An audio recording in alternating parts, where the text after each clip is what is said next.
Let me tell you a secret. Something I've only told a handful of people. I've been hiding this for a long time, but it's time I told you the truth. And the truth is, I love money.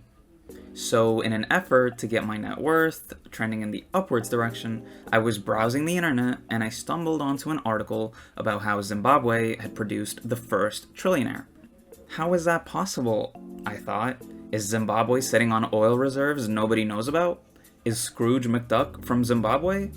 Or is it because Jeff Bezos is a secret Zimbabwe spy that was sent to the US to destabilize the American economy from the inside by lobbying for policies that have eroded worker protections and made it easier for companies to exploit consumers? And because of the vital role Bezos played, did Robert Mugabe, the former president of Zimbabwe, make Bezos the world's first trillionaire? No. Zimbabwe produced the first trillionaire because of hyperinflation. What is the definition of hyperinflation? Well, when a mommy and daddy love each other very... No, that's the wrong definition. Hyperinflation is when inflation goes Super Saiyan. Nice. So, what's inflation? According to Google, inflation is a general increase in price and fall in the purchasing value of money. But I don't know what that means, so I asked my mom to explain it to me, and she said, think of supply and demand. As supply increases, the demand decreases, or in the case of currency, the more money there is in circulation, the less things you can buy with it. The prices inflate, so you need more money to buy the same thing. And when there's a lot of currency being added into circulation in a short amount of time, it leads to hyperinflation. So, what happened in Zimbabwe? Well, Robert Mugabe, you might remember him from my last video, was president of Zimbabwe at the time.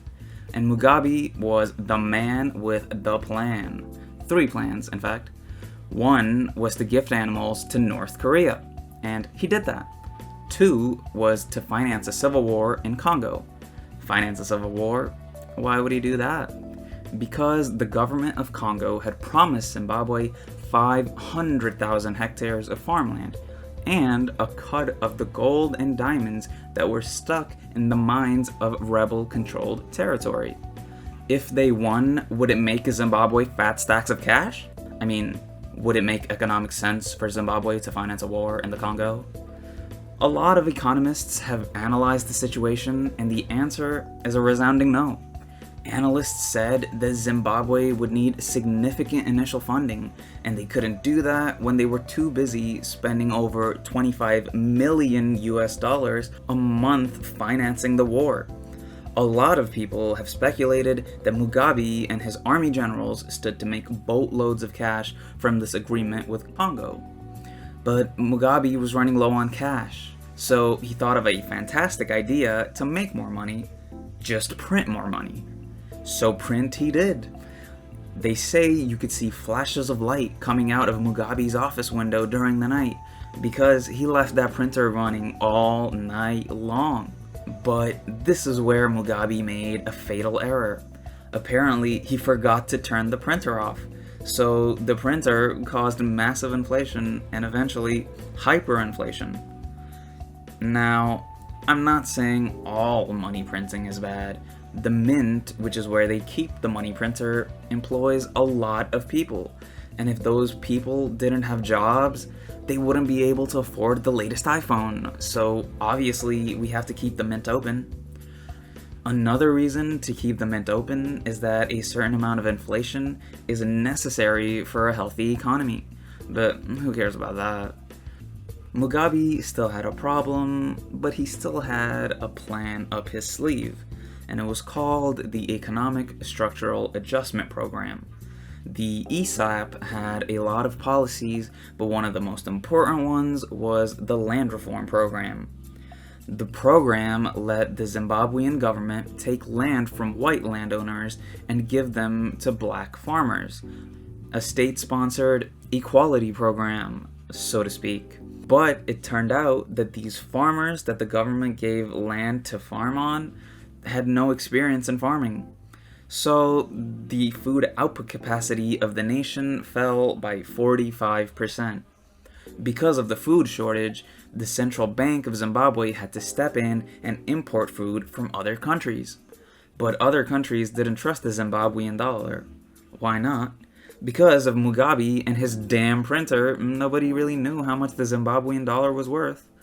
So the central bank had to use its reserves of foreign currency, such as the US dollar, the Chinese yuan, and the African rand, to import food for Zimbabwe. Unfortunately for Zimbabwe, a lot of the country's income came from manufacturing, and to import raw materials, the business owners needed to have access to foreign currency, the same foreign currency that was being used by the central bank to feed the starving population. As a result, manufacturing output fell 29% in 2005, 18% in 2006, and 28% in 2007. Unemployment shot up to 80%, and because of the food shortage and the devalued currency, inflation started to rise. But have no fear when Mugabe is here, because in February 2007, Mugabe declared inflation illegal, so everyone lived happily ever after. But it turns out you can't just cancel inflation, because if you try, inflation is going to get its older brother, hyperinflation, to decimate your economy.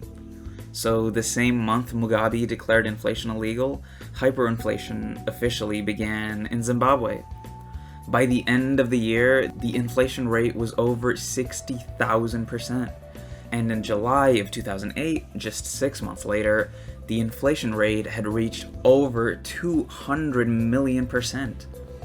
That was the last time the Zimbabwean government published an official inflation rate, but there have been reports that in November of the same year, the inflation rate reached, and I can't tell you this number, I have to show you this number, because I don't know a number this high. It's 89 with 21 zeros behind it. I googled it, and I'm not kidding, it's apparently pronounced 89,000 million%. But these are just numbers, so it's hard to grasp what they really mean. To give you an example, inflation that high means prices doubled every 24 hours. And at one point, bread was selling at 10 trillion Zimbabwean dollars on the black market. How do you even pay for bread if it's 10 trillion? Well, you pull out this bad boy right here, $100 trillion note. How much is it actually worth? About 30 US dollars. People were carrying around wheelbarrows of cash just to go get milk from the store. So Zimbabwe was left with no other choice. They had to abandon their currency and adopt a foreign currency, most commonly the US dollar. Adopting a foreign currency gave their economy much needed stability, and in even better news for Zimbabwe, in 2017, Mugabe was ousted in a coup, and people rejoiced at the fact that Mugabe would never leave the printer on again. Mugabe passed in 2019, so everything seemed good. Lesson learned, never gonna do that again, right? Well, I wouldn't be too sure about that. But clearly, printing millions at the behest of a megalomaniac leader who pretends to support democracy, but really just wants to be a dictator so that he and his friends can profit, even though it's to the detriment of 99% of the population, is a bad idea.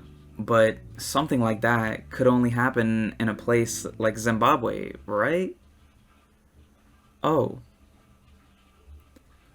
Oh. Oh.